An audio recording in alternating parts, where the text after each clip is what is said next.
Nayupi ang isang kotse matapos ma-sandwich ng dalawang truck sa Daraga, Albay.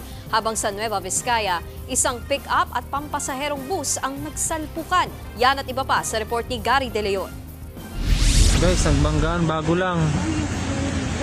Florida versus pick-up.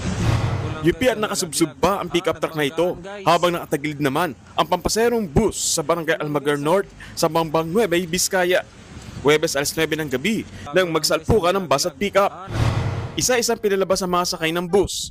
Ayon sa pulisya, posibleng nadulas at nawalan ng kontrol ang driver ng pick-up dahil sa magdamagang pag-ulan sa lugar. Wala naman nasaktan o nasawi sa insidente. Patuloy ang investigasyon ng pulisya. Sa bayan naman ng Kayapa sa Nueva Vizcaya, isang jeep ang nahulog sa bangin. Base sa investigasyon, Biyernes pasado alas 3 ng madaling araw, binabagtas ng jeep na may kargang kamatis ang kahabaan ng National Highway nang biglang bumigay ang kalsada. Nagdire-diretso ang jeep at tuluyang nahulog sa 50 hanggang 70 metrong lalim na bangin. Ayon sa barangay, substandard at ilang buwan pa lamang nagawa ang kalsada.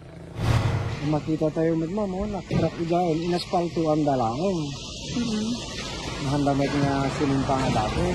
Sa assessment namin, according sa initial investigation, nauna na-erode yung kalsada kasi may makita tayo dito sa daan na merong skid marks indicating na nag-apply ng brake muna yung sasakyan before nahulog dun sa eroded part ng ating kalsada.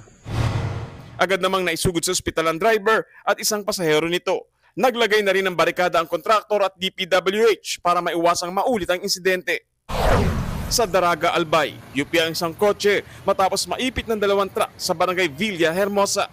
Ayon sa pulisya, nawala ng kontrol ang driver ng truck nakasunod ng kotse. Dating na po may road construction and then parating na po yung vehicle descending road po kasi siya. Pagdating po dun sa nakapulsak na mga sasakyan, nabunggo niya po yung kotse and then yung kotse bumugo din po dun sa vehicular one na truck. Nagtamo ng minor injuries ang driver ng kotse at hindi naman nasaktan ang 5 niyang sakay. Na-inquest na nakabanggang truck driver. Maharap siya sa reckless imprudence resulting in physical injury at damage to properties.